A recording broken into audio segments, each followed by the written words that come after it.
چاہتی ہوں میں شائع امم کر دے میرے آقا۔ السلام علیکم، کیسے ہیں فرینڈز، دوست، بہن بھائی سب؟ اللہ تعالیٰ آپ سب کو اپنی حفظ و امان میں رکھے۔ تو آج کا نیا ٹاپک لے کر حاضر ہوئی ہوں، پیغام توحید۔ تو جو سب سے پہلے چینل پہ نئے ہیں وہ چینل کو سبسکرائب کر دیجئے اور بیل کے بٹن کو کلک کر دیجئے تاکہ ہر نئے آنے والی ویڈیو آپ تک پہنچ سکے۔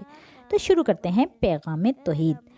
پیغام بڑا ہوتا ہے، یعنی کہ یہ اسلام اور مختلف فرقوں کے شکار ہونے والوں کی طرف پیغام کرنا ہے اور ایک اللہ تعالیٰ سے ڈرنے والوں کے لیے بھی پیغام ہے۔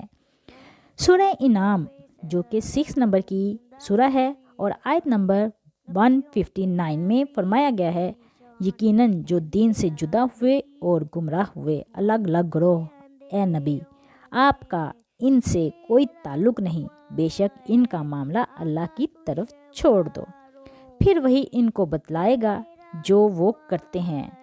ٹھیک ہے، اب یہاں بھی کچھ لوگ حدیثوں اور روایتوں کے حوالے سے کہتے ہیں کہ 73 فرقے ہو گئے ہیں اور ایک فرقہ جنتی ہوگا۔ اب ہم اس بات کو قرآن کی سامنے رکھ کر پھر دیکھتے ہیں کہ اس میں کیا سچ ہے اور کیا جھوٹ۔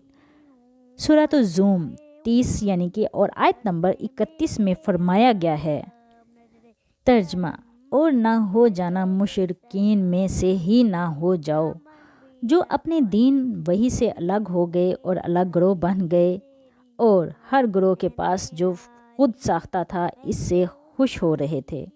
ہمارے بھائیوں بہنوں کو واضح ہو کہ قرآن کے سوا کسی کتاب حدیث کی حیثیت کوئی نہیں۔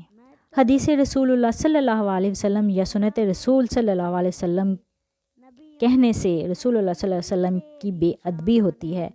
رسول اللہ صلی اللہ علیہ وسلم امین اور صدیق تھے۔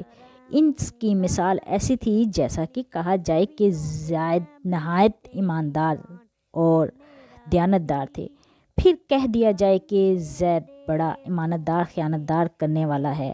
یہ الفاظ آپس میں نہایت برعکس اور الٹ ہی ہیں، لہٰذا قرآن کے سوا کسی حدیث کو حدیث رسول کہنے پر جناب محمد صلی اللہ علیہ وآلہ وسلم کی عزت پر سخت جملہ ہوتا ہے۔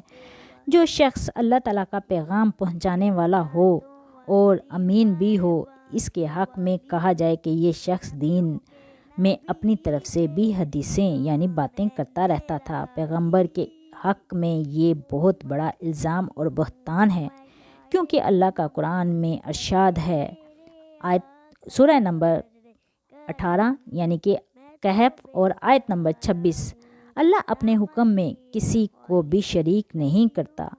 اب آ جاتا ہے کہ اللہ تعالیٰ کیا فرماتے ہیں، کیونکہ اللہ کے رسول اپنا نہیں بلکہ اللہ کا پیغام لوگوں تک پہنچاتے تھے۔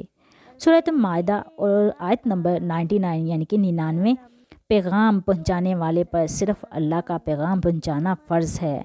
اسی طرح آگے بتایا گیا ہے کہ اور میری طرف یہ قرآن وحی کیا گیا ہے تاکہ میں جس کو یہ پہنچے تمہیں اس قرآن کے ساتھ آگاہ کر سکوں۔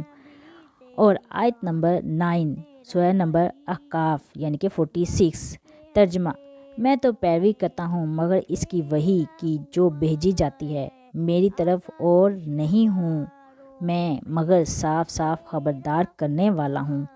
تو دوستو، اللہ تعالیٰ کو ایک مانیے، حضرت محمد صلی اللہ علیہ وسلم کو خاتم النبی مانیے، ان کی کہی ہوئی باتوں پر عمل کیجیے اور اپنے دین کو پھیلائیے، اسلام کو پھیلائیے، بری باتوں سے بچیے تاکہ ہمارا دین، ہمارا اسلام اور جس کے لیے ہم لوگوں نے جانیں دی ہیں اور جو اسلام کی خاطر پاکستان میں آئے ہیں، اللہ تعالیٰ ہم سب کو اس پر عمل کرنے کی توفیق عطا فرمائے۔ اور دعاؤں میں یاد رکھیے گا، جو چینل پہ نئے ہیں وہ چینل کو سبسکرائب کرنا مت بھولیے گا۔ اگر ٹاپک پسند آیا ہو تو اچھا سا کمنٹ کرتے ضرور جائیے گا۔ اللہ حافظ۔